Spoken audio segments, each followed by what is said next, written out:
I want to remind you of a scripture passage that's found in Matthew, the 20th chapter. The story is recorded in both Matthew, the 20th chapter, and Mark, the 10th chapter. One story tells about the mother, and the other story tells about the sons. I begin with verse 20 of the 20th chapter. Then the mother of Zebedee's sons came to Jesus with her sons, and kneeling down and asked a favor of him. "What is it you want?" he asked. She said, "Grant that one of these two sons of mine will sit at your right and the other at your left in your kingdom." It's every mother wants to see their children succeed. Maybe this was a nominating committee time. They wanted to make sure that they had first dibs on leadership. But Jesus told them about the cup of leadership. Now, after all, in the 19th chapter of Matthew, the 28th verse, Jesus had already told them something about they will sit on thrones to judge. Here is Matthew 19:28. Jesus said to them, "I tell you the truth.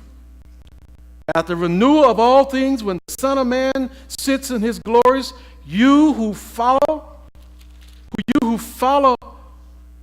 me will also sit on 12 thrones, judging the 12 tribes of Israel." Jesus had already promised them that they will sit. But Mom asked, been political, Mom asks, "I want one to sit on the right and one to sit on the left. But what about this cup of leadership?"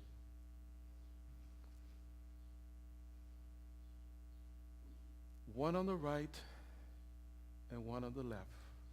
Jesus had to tell her in verse 22, "You don't know what you are asking." Jesus said to them, "Can you drink the cup I'm going to drink?" "We can," they answered. John and James' mother followed Jesus in his ministry. You see, this same woman, more than likely her name was Salome. She would have been a sister to Mary, making James and John's what? Cousins. You can see why there was Peter, James, and John, very close to Jesus.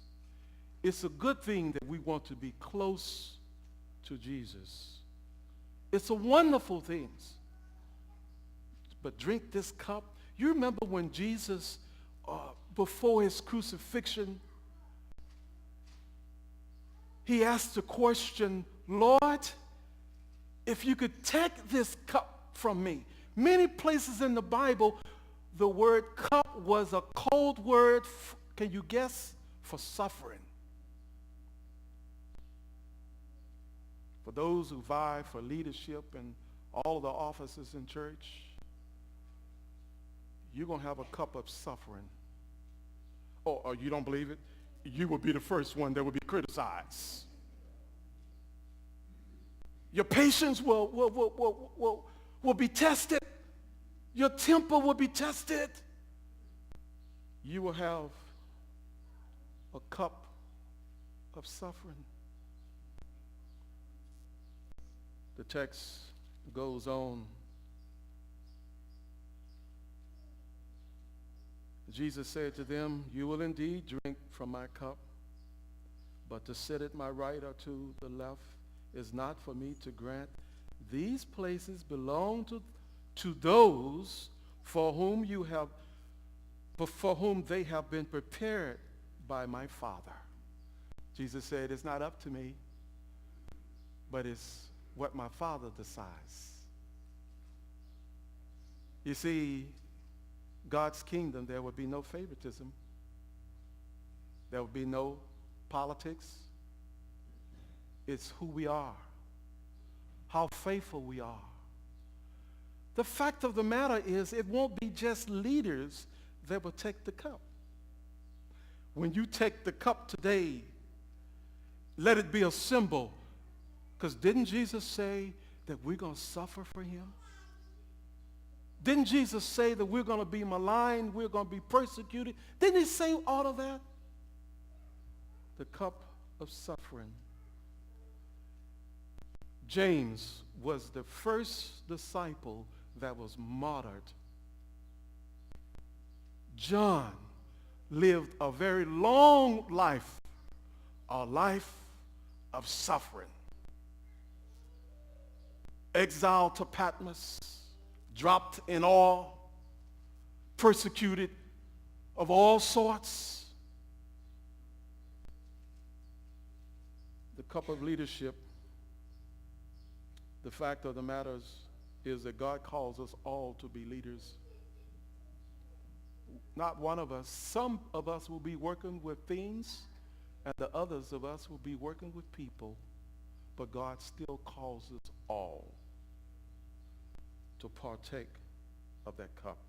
But guess what? In verse 24, when the 10, the remainder of the disciples, heard about this, they were indignant with the two brothers.